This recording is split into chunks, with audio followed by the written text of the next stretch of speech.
ಭಗವಂತನಿಗೆ ಭಕ್ತಿಯಿಂದ ನಮಸ್ಕಾರವನ್ನು ಮಾಡಿದರೆ ಅದು 10 ಅಶ್ವಮೇಧ ಯಜ್ಞಗಳನ್ನು ಮಾಡಿದರೆ ಏನು ಪುಣ್ಯವೋ ಅದಕ್ಕಿಂತ ಅಧಿಕ ಪುಣ್ಯ ಬರುತ್ತಂತೆ. ಭಕ್ತಿಯಿಂದ ನಮಸ್ಕಾರ ಮಾಡಬೇಕು ಅಂತ ಹೃದಯದಲ್ಲಿ ಭಗವಂತನ ಆ ಮೂರ್ತಿಯನ್ನು ತುಂಬಿಕೊಳ್ಬೇಕು. ವದನದಲ್ಲಿ ಭಗವಂತನ ನಾಮವನ್ನು ಚಿಂತನೆ ಮಾಡ್ತಾ ಇರಬೇಕು. ಹಾಗೆ ತಲೆಯಲ್ಲಿ ಭಗವಂತನ ಆ ಸರ್ವೋತ್ತಮತ್ವ, ಸರ್ವಗುಣಪೂರ್ಣತ್ವ, ಸ್ವಾತಂತ್ರ್ಯ, ಈ ಗುಣಗಳ ಚಿಂತನೆ, ಅದು ಜ್ಞಾನ ಎಂಬತಕ್ಕಂಥದ್ದು ಇರಬೇಕು.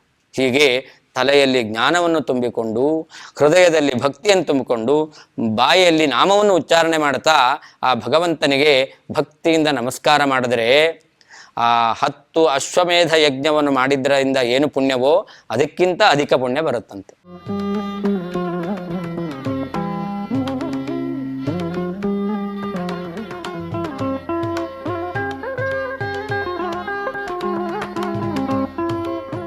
ತಪಸ್ವಾಧ್ಯಾಯ ಶುಶ್ರೂಷಾ ಕೃಷ್ಣಪೂಜಾ ರಥಂ ಮುನಿಂ ವಿಶ್ವೇಶಮಿಷ್ಟದಂ ವಂದೇ ಪರಿವ್ರಾಟ್ ಚಕ್ರವರ್ತಿನಂ.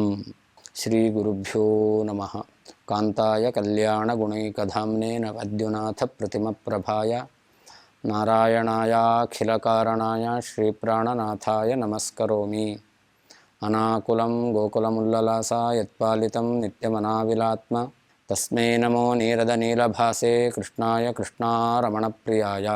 ಅಪಿತ್ರಿಲೋಕ್ಯ ಬಹಿರುಲ್ಲರಸಂತಿ ತಮೋಹರಂತಿ ಮುಹುರಾಂತರಂಚ ದಿಶ್ಯಾದೃಶಂ ನೋ ವಿಶದಾಂ ಜಯಂತಿ ಮಧ್ವಸ್ಯ ಕೀರ್ತಿರ್ದಿನನಾಥ ದೀಪ್ತಿಂ. ವಾಸುದೇವ ಮದುವೆ ಮನೆಯಿಂದ, ಆ ಸಂಭ್ರಮದ ವಾತಾವರಣದಿಂದ ತಂದೆ ತಾಯಿಗಳನ್ನು ಬಿಟ್ಟು, ತಂದೆ ತಾಯಿಗಳು ಗಮನ ಕೊಡದೇ ಇದ್ದಾಗ ಅಲ್ಲಿಂದ ಹೊರಟು ಬಂದಿದ್ದಾನೆ ಅಂತ ಹಿಂದೆ ಮನನ ಮಾಡಿದ್ದೆವು. ಅದನ್ನು ವರ್ಣನೆ ಮಾಡ್ತಾರೆ. ತ್ವರಿತಮೇತ್ಯ ಸಕಾನನ ದೇವತಾ ಸದನಮತ್ರ ನನಾಮ ರಮಾಪತಿಂ ಅಪಿ ತತಃ ಪ್ರಗತೋ ಲಘುನಾರಿಕೇಲ್ಯುಪಪದಾಂತರ ಸದ್ಮಗತಂಚತಂ. ವಾಸುದೇವ ಊರಿಗೆ ಬರಬೇಕಾದ್ರೆ ಆ ಊರಿನಲ್ಲಿ ದೇವಾಲಯಗಳಿತ್ತಂತೆ. ಆ ಕುಡವೂರು ಎಂಬತಕ್ಕಂತಹ ಗ್ರಾಮದಲ್ಲಿ ಬಂದು ಆ ಊರಿನಲ್ಲಿರತಕ್ಕಂತಹ ದೇವಾಲಯವನ್ನು ಹೊಕ್ಕಿ ಅಲ್ಲಿ ನಮಸ್ಕಾರ ಮಾಡಿದ್ದಾರಂತೆ. ಅನಂತರ ಅಲ್ಲಿಂದ ಅವರು ಬನ್ನಂಜ ಎಂಬತಕ್ಕಂತಹ ಗ್ರಾಮಕ್ಕೆ ಬಂದಿದ್ದಾರೆ. ಅದನ್ನು ಹೇಳ್ತಾರೆ ಲಘುನಾರಿಕೇಲ್ ಉಪಪದಾಂತರ ಸದ್ಮಾ ಅಂತ. ಆ ಊರಿನಲ್ಲಿರತಕ್ಕಂತಹ ಆ ದೇವ ಮಂದಿರದಲ್ಲಿ ಸನ್ನಿಹಿತನಾದಂತಹ ಪರಮಾತ್ಮನಿಗೂ ನಮಸ್ಕಾರವನ್ನು ಮಾಡಿದ್ದಾರಂತೆ. ಅನಂತರದಲ್ಲಿ ಅವರು ಉಡುಪಿಗೆ ಬಂದಿದ್ದಾರಂತೆ. ಆ ಬನ್ನಂಜೆಯಿಂದ ಅವರು ಉಡುಪಿಗೆ ನಡ್ಕೊಂಡು ಬರ್ತಾ ಇದ್ದಾರೆ. ಅಲ್ಲಿ ನಲಿನನಾಭ ನಿಭಾಲನ ಸಮ್ಮದ ಗಮವಿಕಸ್ವರ ಭಾಸ್ವರಲೋಚನ ಜನಮನೋ ನಯನಾಂಬುಜ ಭಾಸ್ಕರೋ ರಜತಪೀಠಪುರಂ ಪ್ರಯಯಾವಸೌ. ವಾಸುದೇವನಿಗೆ ಆ ಅನಂತ ಪದ್ಮನಾಭನನ್ನು ನೋಡಿ ಬಹಳ ಸಂತೋಷವಾಗಿದೆಯಂತೆ. ಅದನ್ನು ವರ್ಣನೆ ಮಾಡ್ತಾರೆ. ನಲಿನನಾಭ ನಿಭಾಲನ ಸಮ್ಮದಾಗಮ ವಿಕಸ್ವರ ಭಾಸ್ವರ ಲೋಚನ ಅಂತ. ಹೇಗೆ ಸೂರ್ಯ ಉದಯಿಸಿದಾಗ ಕಮಲ ಅರಳುತ್ತೋ ಹಾಗೆ ಆ ಅನಂತ ಪದ್ಮನಾಭನನ್ನು ನೋಡಿದಾಗ ಈ ವಾಸುದೇವರಿಗೆ ಆ ಭಗವಂತನ ದರ್ಶನದಿಂದ ಅಷ್ಟು ಸಂತೋಷವಾಗಿದೆಯಂತೆ, ಅವರ ಕಣ್ಣು ಅರಳಿದೆಯಂತೆ. ಅಷ್ಟೇ ಅಲ್ಲ, ಈ ವಾಸುದೇವನನ್ನು ಉಡುಪಿಗೆ ಬಂದಾಗ ಅವರು ಪ್ರದಕ್ಷಿಣೆ ನಮಸ್ಕಾರವನ್ನು ಮಾಡ್ತಾ ಇದ್ರು. ಆ ದೇವಸ್ಥಾನದಲ್ಲಿ ಅನಂತೇಶ್ವರದಲ್ಲಿ ಪ್ರದಕ್ಷಿಣೆ ನಮಸ್ಕಾರ ಮಾಡ್ತಕ್ಕಂತಹ ವ್ಯಕ್ತಿಗಳು ವಾಸುದೇವನ್ ನೋಡ್ತಾ ಇದ್ರು. ಇವರು ಕೂಡ ಜನಮನೋ ನಯನಾಂಬುಜ ಭಾಸ್ಕರ ಅಂತ. ಇವರು ಆ ಪ್ರದಕ್ಷಿಣೆ ನಮಸ್ಕಾರ ಹಾಕ್ತಕ್ಕಂತಹ ಭಕ್ತ ಜನರ ಮನಸ್ಸು ಮತ್ತು ಕಣ್ಣುಗಳಿಗೆ ಇವರು ಕೂಡ ಅರಳುವಂತೆ ಮಾಡುವಂತಹ ಒಂದು ಸೂರ್ಯನಂತೆ ಇದ್ದಾರಂತೆ. ಈ ವಾಸುದೇವನನ್ನು ನೋಡಿದ್ರೆ ಆ ಭಕ್ತ ಜನರ ಮನಸ್ಸು ಅದು ಪ್ರಫುಲ್ಲ ಸಂತೋಷದಿಂದ ಇರ್ತಾ ಇತ್ತು. ಆ ಕಣ್ಣಿಗೂ ಕೂಡ ಆನಂದ ಉಂಟು ಮಾಡ್ತಾ ಇದ್ರಂತೆ. ಅಂತಹ ಸೌಂದರ್ಯ ಇದೆ. ಅಂತಹ ವಾಸುದೇವ ಈ ರೀತಿಯಲ್ಲಿ ಉಡುಪಿಯಲ್ಲಿ ಬಂದು ಅನಂತೇಶ್ವರನಿಗೆ ನಮಸ್ಕಾರವನ್ನು ಮಾಡಿದ್ದಾನಂತೆ. ವರ್ಣನೆ ಮಾಡ್ತಾರೆ. ನಮಸ್ಕಾರ ಹೇಗೆ ಮಾಡಬೇಕು ಅನ್ನೋದನ್ನು ಆ ವಾಸುದೇವ ಎಲ್ಲರಿಗೂ ಶಿಕ್ಷಣ ಕೊಟ್ಟಿದ್ದಾನಂತೆ. ಸುಹಯಮೇಧಗಣಾತಿಶಯಾಲವೋ ಹರಿನಮಸ್ಕೃತ ಯಸ್ಸುಕೃತ ಇಮಾ ಇತಿ ಸುರೈರಪಿ ಭೂಸುರಮಂಡಲೈ ಸಮನಮ ಸವಿಸ್ಮಯಮೀಕ್ಷಿತಃ. ವಾಸುದೇವ ನಮಸ್ಕಾರ ಮಾಡ್ತಾ ಇದ್ದಾನಂತೆ. ಆ ನಮಸ್ಕಾರ, ಒಂದು ನಮಸ್ಕಾರ ಮಾಡಿದ್ರೆ ಅದು ಅನೇಕ ಅಶ್ವಮೇಧ ಯಜ್ಞವನ್ನು ಮಾಡಿದ್ರಿಂದ ಏನು ಪುಣ್ಯ ಬರುತ್ತೋ ಅದಕ್ಕಿಂತ ಹೆಚ್ಚಿನ ಪುಣ್ಯವನ್ನು ಕೊಡ್ತಕ್ಕಂತಹ ಆ ನಮಸ್ಕಾರವಂತೆ.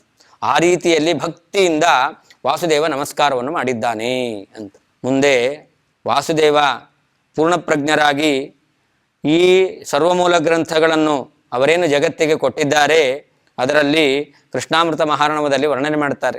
ಒಂದು ನಮಸ್ಕಾರ, ಆ ನಮಸ್ಕಾರಕ್ಕೆ ಎಷ್ಟು ಮಹತ್ವ ಇದೆ, ಮತ್ತು ಅಶ್ವಮೇಧಾದಿ ಯಜ್ಞಗಳಿದೆಯಲ್ಲ ಇದಕ್ಕೇನು ಮಹತ್ವ, ಇದನ್ನು ತುಲನೆ ಮಾಡಿ ನೋಡಿದಾಗ ನಮಸ್ಕಾರಕ್ಕೆ ಇರತಕ್ಕಂಥ ಮಹತ್ವ ಯಜ್ಞಾದಿಗಳಿಗಿಲ್ಲ ಅನ್ನೋದನ್ನು ನಿರೂಪಣೆ ಮಾಡಿದ್ದಾರೆ. ಏಕೋಪಿ ಕೃಷ್ಣಸ್ಯ ಕೃತಪ್ರಣಾಮ ದಶಾಶ್ವಮೇವ ಅವಭೃತೇನ ತುಲ್ಯ ದಶಾಶ್ವಮೇಧಿ ಪುನರೇತಿ ಜನ್ಮ ಕೃಷ್ಣ ಪ್ರಣಾಮಿ ನ ಪುನರ್ಭವಾಯ ಅಂತ. ಭಗವಂತನಿಗೆ ಭಕ್ತಿಯಿಂದ ನಮಸ್ಕಾರವನ್ನು ಮಾಡಿದರೆ ಅದು 10 ಅಶ್ವಮೇಧ ಯಜ್ಞಗಳನ್ನು ಮಾಡಿದರೆ ಏನು ಪುಣ್ಯವೋ ಅದಕ್ಕಿಂತ ಅಧಿಕ ಪುಣ್ಯ ಬರುತ್ತಂತೆ. ಭಕ್ತಿಯಿಂದ ನಮಸ್ಕಾರ ಮಾಡಬೇಕು ಅಂತ. ಹೃದಯದಲ್ಲಿ ಭಗವಂತನ ಆ ಮೂರ್ತಿಯನ್ನು ತುಂಬಿಕೊಳ್ಬೇಕು, ವದನದಲ್ಲಿ ಭಗವಂತನ ನಾಮವನ್ನು ಚಿಂತನೆ ಮಾಡ್ತಾ ಇರಬೇಕು, ಹಾಗೆ ತಲೆಯಲ್ಲಿ ಭಗವಂತನ ಆ ಸರ್ವೋತ್ತಮತ್ವ, ಸರ್ವಗುಣಪೂರ್ಣತ್ವ, ಸ್ವಾತಂತ್ರ್ಯ, ಈ ಗುಣಗಳ ಚಿಂತನೆ, ಅದು ಜ್ಞಾನ ಎಂಬತಕ್ಕಂಥದ್ದು ಇರಬೇಕು. ಹೀಗೆ ತಲೆಯಲ್ಲಿ ಜ್ಞಾನವನ್ನು ತುಂಬಿಕೊಂಡು, ಹೃದಯದಲ್ಲಿ ಭಕ್ತಿಯನ್ನು ತುಂಬಿಕೊಂಡು, ಬಾಯಿಯಲ್ಲಿ ನಾಮವನ್ನು ಉಚ್ಚಾರಣೆ ಮಾಡ್ತಾ ಆ ಭಗವಂತನಿಗೆ ಭಕ್ತಿಯಿಂದ ನಮಸ್ಕಾರ ಮಾಡಿದರೆ ಆ 10 ಅಶ್ವಮೇಧ ಯಜ್ಞವನ್ನು ಮಾಡಿದ್ರಿಂದ ಏನು ಪುಣ್ಯವೋ ಅದಕ್ಕಿಂತ ಅಧಿಕ ಪುಣ್ಯ ಬರುತ್ತಂತೆ. ಅದು ಹೇಗೆ ಅದನ್ನು ವರ್ಣನೆ ಮಾಡ್ತಾರೆ. ಯಾರು 10 ಅಶ್ವಮೇಧ ಯಜ್ಞವನ್ನು ಮಾಡಿದಾನೋ ಅವನು ಪುನಃ ಹುಟ್ಟಿ ಬರ್ತಾನೆ. ಆದರೆ ಯಾರು ಈ ಭಗವಂತನಿಗೆ ಭಕ್ತಿಯಿಂದ ನಮಸ್ಕಾರವನ್ನು ಮಾಡಿದ್ದಾರೋ ಅಂತಹ ವ್ಯಕ್ತಿಗಳು ನ ಪುನರ್ಭವಾಯ, ಅವರು ಪುನಃ ಗರ್ಭವಾಸದ ದುಃಖವನ್ನು ಅನುಭವಿಸೋದಿಲ್ಲ, ಪುನಃ ಈ ಪ್ರಾಕೃತಿಕವಾದ ದೇಹವನ್ನು ಪಡೆಯೋದಿಲ್ಲ. ಹೀಗೆ ಆ ಭಗವಂತನಿಗೆ ಮಾಡುವಂತಹ ಭಕ್ತಿಪೂರ್ವಕವಾದಂತಹ ನಮಸ್ಕಾರಕ್ಕೆ ಇಷ್ಟು ಮಹತ್ವ ಇದೆ ಎಂಬುದಾಗಿ ಆ ವಾಸುದೇವ ತಿಳಿಸ್ಲಿಕ್ಕೋಸ್ಕರ ನಮಸ್ಕಾರವನ್ನು ಮಾಡ್ತಾ ಇದ್ದಾರಂತೆ. ಮಾಡ್ತಾ ಇದ್ರೆ ಇತಿ ಸುರೈರಪಿ ಭೂಸುರ ಮಂಡಲೈಹಿ ಅಂತ. ಭೂಮಿಯಲ್ಲಿರ್ತಕ್ಕಂತಹ ವ್ಯಕ್ತಿಗಳು ಹಾಗೆ ದೇವತೆಗಳು ಇವರು ಕೂಡ ಆ ವಾಸುದೇವ ಮಾಡುವಂಥ ನಮಸ್ಕಾರವನ್ನು ನೋಡಿ ಅವರೆಲ್ಲ ಸಂತೋಷಪಟ್ಟಿದ್ದಾರಂತೆ. ಹೇಗೆ ನಮಸ್ಕಾರ ಮಾಡಬೇಕು ಅನ್ನೋದನ್ನು ಆ ವಾಸುದೇವ ತಿಳಿಸಿಕೊಟ್ಟಿದ್ದಾನೆ ಅಂತ ಅರ್ಥ. ನಾವು ನಮಸ್ಕಾರ ಮಾಡ್ತೇವೆ, ನಮಸ್ಕಾರ ಮಾಡಿದಾಗ ನಮಗೆ ಮನಸ್ಸಿರೋದಿಲ್ಲ, ನಮ್ಮ ದೃಷ್ಟಿ ಎಂಬತಕ್ಕಂಥದ್ದು ಭಗವಂತನನ್ನು ನೋಡ್ತಾ ಇರೋದಿಲ್ಲ, ಭಗವಂತನ ಮಹಿಮೆಯನ್ನು ನಾವು ಚಿಂತನೆ ಮಾಡ್ತಾ ಇರೋದಿಲ್ಲ. ಹೀಗೆ ಒಟ್ಟು ನಮಸ್ಕಾರ ಅಂತ ನಾವು ಮಾಡಿರ್ತೇವೆ.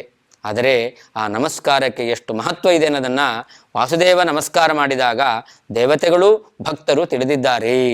ಹಾಗಾದರೆ ವಾಸುದೇವ ಇದು ಮೊದಲು ನಮಸ್ಕಾರ ಮಾಡಿದ್ದ, ಇದಕ್ಕಿಂತ ಮೊದಲು ದೇವರಿಗೆ ನಮಸ್ಕಾರ ಮಾಡೇ ಇಲ್ವಾ?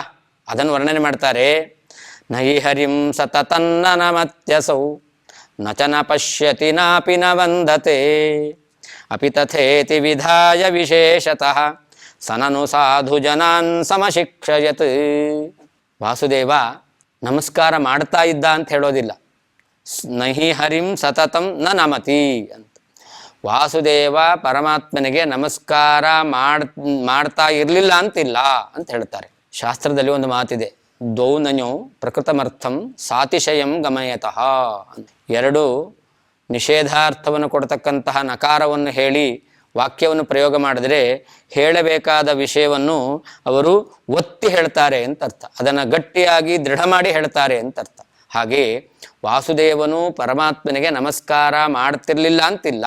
ಅರ್ಥಾತ್ ಎಲ್ಲ ಕಾಲದಲ್ಲಿಯೂ ಕೂಡ ಭಗವಂತನಿಗೆ ನಮಸ್ಕಾರವನ್ನು ಮಾಡ್ತಾ ಇದ್ದಾರೆ. ನಚನ ಪಶ್ಯತಿ, ಭಗವಂತನನ್ನು ಕಾಣ್ತಾ ಇರಲಿಲ್ಲ ಅಂತಲ್ಲ, ಯಾವಾಗಲೂ ಕಾಣ್ತಾ ಇದ್ದಾರೆ.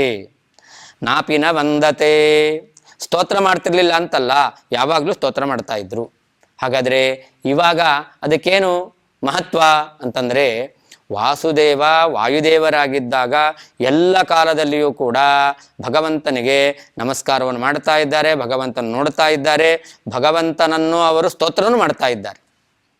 ವಾಯುದೇವರ ಮೂಲ ರೂಪದ ಚಿಂತನೆಯಲ್ಲಿ ಆಚಾರ್ಯರು ತಂತ್ರಸಾರ ಸಂಗ್ರಹದಲ್ಲಿ ಇದನ್ನು ನಿರೂಪಣೆ ಮಾಡಿದ್ದಾರೆ. ಉದ್ಯದ್ರವಿ ಪ್ರಕರ ಸನ್ನಿಭ ಮಚ್ಯುತಾಂಕೆ ಸ್ವಾಸೀನಮಸ್ಯ ನುತಿನಿತ್ಯ ವಚ ಪ್ರವೃತ್ತಿಂ ಧ್ಯಾಯೇದ್ಗದಾಭಯಕರಂ ಸುಕೃತಾಂಜಲಿಂ ತಂ. ಪ್ರಾಣಂ ಯಥೇಷ್ಟತನುಮುನ್ನತ ಕರ್ಮಶಕ್ತಿಂ. ಭಗವಂತನ ಬಲ ತೊಡೆಯಲ್ಲಿ ಕುಳಿತು ನಿತ್ಯ ಯಾವಾಗಲೂ ಭಗವಂತನ ಸ್ತೋತ್ರ ಮಾಡ್ತಾ ಇದ್ದಾರಂತೆ. ಅಷ್ಟೇ ಅಲ್ಲ, ಸುಕೃತಾಂಜಲಿ ಯಾವಾಗಲೂ ಕೈಯನ್ನು ಮುಗಿದಿದ್ದಾರೆ. ಹೀಗೆ ಅವರು ಯಾವತ್ತೂ ಭಗವಂತನಿಗೆ ನಮಸ್ಕಾರ ಮಾಡಿಕೊಂಡೇ ಇರ್ತೇನೆ ಅನ್ನೋದನ್ನು ನಾವು ಆ ಧ್ಯಾನ ಶ್ಲೋಕದಲ್ಲಿ ಕಾಣ್ತೇವೆ. ಅಷ್ಟೇ ಅಲ್ಲ, ಆ ವಾಯುದೇವರ ರೂಪವನ್ನು ನೋಡಿದಾಗ ಅನೇಕ ಪ್ರತಿಮೆಗಳು ಕೂಡ ಕೈ ಮುಗಿದುಕೊಂಡಿರ್ತಕ್ಕಂಥದ್ದೇ ಇದೆ. ಅದು ವಾಯುದೇವರು ಯಾವಾಗಲೂ ಪರಮಾತ್ಮನನ್ನು ನಮಸ್ಕಾರ ಮಾಡ್ತಾನೇ ಇರ್ತಾರೆ ಅನ್ನೋದನ್ನು ಅದು ತೋರಿಸಿಕೊಡ್ತಾ ಇದೆ. ಹೀಗೆ ಯಾವಾಗಲೂ ಭಗವಂತನಿಗೆ ನಮಸ್ಕಾರ ಮಾಡುವವರು, ಯಾವಾಗಲೂ ಭಗವಂತನ ಸ್ತೋತ್ರ ಮಾಡುವವರು, ಯಾವಾಗಲೂ ಭಗವಂತನನ್ನು ನೋಡುವವರು, ಇಂತಹ ಆ ವಾಯುದೇವರು ವಾಸುದೇವನಾಗಿ ಅವತಾರ ಮಾಡಿದಾಗ ಈಗ ನಮಸ್ಕಾರ ಮಾಡಿದ್ರು. ಉಡುಪಿಯಲ್ಲಿ ಅನಂತೇಶ್ವರ ನಮಸ್ಕಾರ ಮಾಡಿದ್ರು ಅಂತಂದರೆ ಸನನು ಸಾಧು ಜನಾನ್ ಸಮಶಿಕ್ಷಯತ್. ನಮಸ್ಕಾರ ಮಾಡುವಂತಹ ಕ್ರಮ ಏನು ಅನ್ನೋದನ್ನು ಅವರು ತಿಳಿಸಿಕೊಟ್ಟಿದ್ದಾರಂತೆ. ಮಧ್ವಾಚಾರ್ಯರ ಬಗ್ಗೆ ನಾವು ಹೇಳ್ತೇವೆ, ಏನಾಹಮಿಹ ದುರ್ಮಾರ್ಗಾತ್ ಉದ್ಧತ್ಯಾಭಿನಿವೇಶಿತ ಅಂತ. ನಮಗೆ ಸರಿಯಾದ ಮಾರ್ಗ ತಿಳಿತಾ ಇರಲಿಲ್ಲ, ನಮಗೆ ಮಾರ್ಗವನ್ನು ತೋರಿಸಿದವರು ಮಧ್ವಾಚಾರ್ಯರು ಅಂತ. ಅದು ಅನೇಕ ಅರ್ಥವನ್ನು ಈ ಶ್ಲೋಕಕ್ಕೆ ಹೇಳಲಿಕ್ಕೆ ಬರುತ್ತೆ. ಈಗ ನಮಸ್ಕಾರ ಮಾಡ್ತಕ್ಕಂಥ ಕ್ರಮವೂ ನಮಗೆ ಗೊತ್ತಿಲ್ಲ. ವಾಸುದೇವನಾಗಿದ್ದಾಗ ಆ ವಾಯುದೇವರು ನಮಸ್ಕಾರ ಮಾಡ್ತಕ್ಕಂಥ ಕ್ರಮವನ್ನು ಕೂಡ ನಮಗೆ ಅವರು ತಿಳಿಸಿಕೊಟ್ಟಿದ್ದಾರೆ. ಲೋಕದಲ್ಲಿ ಸಣ್ಣ ಮಕ್ಕಳಿಗೆ ನಮಸ್ಕಾರ ಮಾಡು ಅಂತ ಹೇಳ್ತಾರೆ. ಆ ಮಗು ನಮಸ್ಕಾರ ಮಾಡಲ್ಲ. ಆಗ ತಂದೆ ತಾಯಿಗಳು ನಾನು ಮಾಡ್ತೇನೆ ನೀನು ಮಾಡು ಎಂಬುದಾಗಿ ಅವರು ಮಾಡಿ ಆ ಮಗುವಿನ ಮೂಲಕ ನಮಸ್ಕಾರವನ್ನು ಮಾಡಿಸ್ತಾರೆ. ಆಗ ಮಗುವಿಗೆ ಹೇಗೆ ನಮಸ್ಕಾರ ಮಾಡಬೇಕು ಅನ್ನೋದು ಗೊತ್ತಾಗುತ್ತೆ. ಯಾವಾಗಲೂ ನಮ್ಮ ಮನೆಯಲ್ಲಿ ನಾವೆಲ್ಲ ಒಂದು ಆಚರಣೆಯನ್ನು ಅನುಷ್ಠಾನಕ್ಕೆ ತರಬೇಕು. ಯಾರೇ ದೊಡ್ಡವರು ಬಂದಾಗ ಅವರಿಗೆ ನಮಸ್ಕಾರವನ್ನು ಮಾಡಬೇಕು ಅಂತ. ವಾಸುದೇವ ಅವರೇನು ಮಹೋತ್ಸವದ ಮನೆಯಿಂದ ಕುಡವೂರು, ಬನ್ನಂಜೆ, ಅನಂತರ ಉಡುಪಿಗೆ ಬಂದಿದ್ದಾರೆ. ಅಲ್ಲಿರುವಂತಹ ಆ ಪರಮಾತ್ಮನಿಗೆ ನಮಸ್ಕಾರ ಮಾಡುವ ಮೂಲಕ ಎಲ್ಲೆಲ್ಲಿ ಪರಮಾತ್ಮನ ಸನ್ನಿಧಾನ ಎಂಬತಕ್ಕಂಥದ್ದಿದೆಯೋ ಅಲ್ಲಿ ನಾವು ನಮಸ್ಕಾರ ಮಾಡಬೇಕು ಎಂಬುದಾಗಿ ನಮಗೆ ತಿಳಿಸಿಕೊಟ್ಟಿದ್ದಾರೆ. ಇದನ್ನೇ ಭಾಗವತದಲ್ಲಿ ಕೂಡ ನಾವು ಕಾಣುತ್ತೇವೆ. ಸತೀದೇವಿ ರುದ್ರದೇವರಲ್ಲಿ ಕೇಳ್ತಾಳೆ, ಯಾಕೆ ದಕ್ಷ ಪ್ರಜಾಪತಿಗೆ ನಮಸ್ಕಾರ ಮಾಡಲಿಲ್ಲ ಅಂತ. ಆಗದ ರುದ್ರದೇವರು ಸತೀದೇವಿಗೆ ಹೇಳ್ತಾರೆ, ಪ್ರತ್ಯುದ್ಗಮ ಪ್ರಶಯಣಾಭಿವಾದನಂ ವಿಧೀಯತೆ ಸಾಧು ಮಿಥಸ್ಸು ಮಧ್ಯಮೇ ಪ್ರಾಜ್ಞೇ ಪರಸ್ಮೈ ಪುರುಷಾಯ ಭೂಯಸೆ ಗುಹಾಶಯಾಯೈವ ನ ದೇಹಮಾನಿನೇ ಅಂತ. ಮಕ್ಕಳಿಗೆ ಯಾರೇ ಮನೆಯಲ್ಲಿ ದೊಡ್ಡವರು ಬಂದಾಗ ತಾವೂ ಅವರಿಗೆ ನಮಸ್ಕಾರ ಮಾಡಿ ಮಕ್ಕಳಿಗೂ ನಮಸ್ಕಾರ ಮಾಡಿಸುವಂತಹ ಆ ಸಂಸ್ಕಾರವನ್ನು ಕೊಡಬೇಕು. ಅಲ್ಲ, ಅವರೇನು ದೊಡ್ಡ ಮಹಾವ್ಯಕ್ತಿ, ಏನು ನಮಸ್ಕಾರ ಮಾಡೋದು ಅಂತ ಮಕ್ಕಳು ಪ್ರಶ್ನೆ ಮಾಡ್ತಾರೆ. ಅದಕ್ಕೇನು ಹೇಳಬೇಕು ನಾವು? ಗುಹಾಶಯಾಯೈವ ನ ದೇಹ ಮಾನಿನಿ. ಅವರು ವಿಶೇಷವಾದಂತಹ ಒಂದು ಜ್ಞಾನವನ್ನು ಹೊಂದಿದ್ದಾರೆ. ಅವರಲ್ಲಿ ಆ ಜ್ಞಾನ ಬರಬೇಕು ಅಂತಂದರೆ ಅವರ ಒಳಗಡೆ ಇರತಕ್ಕಂತಹ ಪರಮಾತ್ಮ ಅನುಗ್ರಹ ಮಾಡಿದ್ದಾನೆ, ಆದ್ದರಿಂದ ಅವರಿಗೆ ಜ್ಞಾನ ಬಂದಿದೆ. ಹಾಗಾದರೆ ಅವರಿಗೆ ಜ್ಞಾನವನ್ನು ಕೊಟ್ಟಿರುವಂತಹ ಪರಮಾತ್ಮನಿಗೆ ನಮಸ್ಕಾರ ಅಂತ ಅವರಿಗೆ ನಮಸ್ಕಾರ ಮಾಡಲಿಕ್ಕೆ ಕಾರಣವನ್ನು ತಿಳಿಸಿ ನಾವು ನಮಸ್ಕಾರ ಮಾಡಲಿಕ್ಕೆ ಹೇಳಿದಾಗ ಅವರು ತಾವಾಗೇ ನಮಸ್ಕಾರ ಮಾಡ್ತಾರೆ. ಹೀಗೆ ಎಲ್ಲರೂ ಆ ನಮಸ್ಕಾರ ಮಾಡುವಂತಹ ಪ್ರವೃತ್ತಿಯನ್ನು ಬೆಳೆಸ್ಕೊಳ್ಬೇಕು. ಅದು ದೇವರಿಗಂತೂ ವಿಶೇಷವಾಗಿ ನಮಸ್ಕಾರ ಮಾಡಬೇಕು ಎಂಬತಕ್ಕಂತಹ ಈ ಒಂದು ಸಂದೇಶವನ್ನು ಕೊಡಲಿಕ್ಕೋಸ್ಕರ ವಾಸುದೇವ ಅಲ್ಲಿ ನಮಸ್ಕಾರವನ್ನು ಮಾಡಿದ್ದಾನಂತೆ. ಇತ್ತ ಮದುವೆ ಮನೆಯಲ್ಲಿ ಮಧ್ಯಗೇಹ ಭಟ್ಟ ದಂಪತಿಗಳಿಗೆ ಮಗನು ಕಾಣದೇ ಇದ್ದಾಗ ಅವರ ಪರಿಸ್ಥಿತಿ ಏನಾಯಿತು ಅದನ್ನು ವರ್ಣನೆ ಮಾಡ್ತಾರೆ. ಅನವಲೋಕ್ಯ ಸುತಂ ಸುತವತ್ಸಲೋ ಮೃಗಯತೆ ಸ್ಮ ಮಹೀಸುರಪುಂಗವಃ ಮುಹುರ ಪೃಚ್ಛದ ಮುಷ್ಯಗತಿಂ ನರಾನ್ ಪತಿ ಪತಿ ಪ್ರಗತೋನುಪದಂ ಧೃತಂ. ಆ ಕಡೆ ಈ ಕಡೆ ನೋಡ್ತಾರೆ, ವಾಸುದೇವ ಕಾಣ್ತಾ ಇಲ್ಲ. ಅವ್ರು ಅನ್ಕೊಂಡಿದ್ರು ವಾಸುದೇವ ತನ್ನ ಹತ್ರ ಇಲ್ಲ ಅಂತ ಮಧ್ಯಗೇಹ ಭಟ್ರು ಅನ್ಕೊಂಡ್ರೆ ಹೆಚ್ಚಿನ ಅಂಶ ತಾಯಿ ಹತ್ರ ಇರ್ಬೋದು ಅಂತ. ತಾಯಿ ನನ್ನ ಹತ್ರ ಇಲ್ಲ ಅಂತಂದರೆ ಗಂಡನ ಹತ್ರ ಇರ್ಬೋದು ಅಂತ ತಾಯಿ ಅನ್ಕೊಂಡಿದ್ಲು. ಆದರೆ ಇಬ್ಬರು ಒಟ್ಟಿಗೆ ಆದಾಗ ಮಗು ಎಲ್ಲಿ ಅಂತ ಅವಳು ಅದೇ ಪ್ರಶ್ನೆಯನ್ನು ಕೇಳ್ತಾರೆ. ಮಧ್ಯಗೇಹ ಭಟ್ರ ದಂಪತಿ ವೇದವತಿಯು ಅದೇ ಪ್ರಶ್ನೆ ಮಗು ಎಲ್ಲಿ ಅಂತ. ಮಧ್ಯಗೇಹ ಭಟ್ರು ಅದೇ ಪ್ರಶ್ನೆ ಕೇಳ್ತಾರೆ, ಮಗು ಎಲ್ಲಿ ಅಂತ. ಪರಸ್ಪರ ಇಬ್ಬರು ಒಂದೇ ಪ್ರಶ್ನೆ ಕೇಳ್ಕೊಳ್ತಾ ಇದ್ದಾರೆ, ಇಬ್ಬರಿಗೂ ಗೊತ್ತಿಲ್ಲ. ಆ ಮಗು ಸಂಭ್ರಮದ ಮನೆಯಿಂದ ಹೊರಟು ಹೋದದ್ದು ಇಬ್ಬರಿಗೂ ತಿಳಿದೇ ಇದ್ದಾಗ ಆಗ ಅವರಿಗೆ ಆತಂಕ ಭಯ ಉಂಟಾಗಿದೆ, ಮಗು ಎಲ್ಲಿ ಹೋಯ್ತು ಅಂತ. ಆ ಸಂಭ್ರಮದಲ್ಲಿ ಬಂದ ಎಲ್ಲ ಜನಗಳನ್ನು ಕೇಳ್ತಾ ಇದ್ದಾರಂತೆ, ನೀವು ಮಗುವನ್ನು ನೋಡಿದ್ರಾ ಅಂತ. ಇಲ್ಲೇಲೋ ಆಡ್ತಾ ಇರುತ್ತೆ ಅಂತ ಅನ್ಕೊಂಡಿದ್ರು. ಆದರೆ ಆ ಮಗು ಆಟ ಆಡುವಂತಹ ಮಗು ಅಲ್ಲ. ಆ ಮಗು ಏನಾದರೂ ಆಟ ಆಡುತ್ತೆ ಅಂತಂದ್ರೆ ದೇವರ ಜೊತೆಯಲ್ಲಿ ಆಟ ಆಡ್ತಕ್ಕಂಥದ್ದಷ್ಟೇ ಹೊರತು ಬೇರೆ ಮಕ್ಕಳು ಆಟ ಆಡುವ ಹಾಗೆ ಅದು ಲೌಕಿಕ ರೀತಿಯಲ್ಲಿ ಆಟ ಆಡುವಂಥ ಮಗು ಅಲ್ಲ. ಆದ್ದರಿಂದಾಗಿ ಅದು ಅಲ್ಲೇ ಆಟ ಆಡಲಿಲ್ಲ, ದೇವರನ್ನು ನೋಡಬೇಕು ಅಂತ ಹೇಳಿ ಆ ಮಗು ಹೊರಟು ಬಂದಿದೆ. ಆದರೆ ಮಧ್ಯಗೇಹ ಭಟ್ಟರು ಅವರ ದಂಪತಿ, ಅವರ ಪತ್ನಿ ಆ ಮಗು ಕಾಣದೇ ಇದ್ದಾಗ ಕೇಳಿದ್ರಂತೆ, ಮನೆ ಉತ್ಸವದ ಮನೆಯಿಂದ ಹೊರಗೆ ಬಂದು, ನೀವು ನೋಡಿದ್ರಾ ಅಂತ. ಆಗ ದಾರಿಯಲ್ಲಿ ಹೋಗೋರು ಹೇಳ್ತಾ ಇದ್ರಂತೆ, ಪತಿ ಪ್ರಗತೋನು ಪದಂ ಧೃತಂ. ಹೌದು, ಇಲ್ಲೊಂದು ಮಗು ಹೋಗ್ತಾ ಇತ್ತು, ಇಲ್ಲೇ ಸ್ವಲ್ಪ ದೂರದಲ್ಲಿ ಹೋಗಿತ್ತು ಅಂತ ಕೆಲವರು ಹೇಳ್ತಾ ಇದ್ದಾರಂತೆ.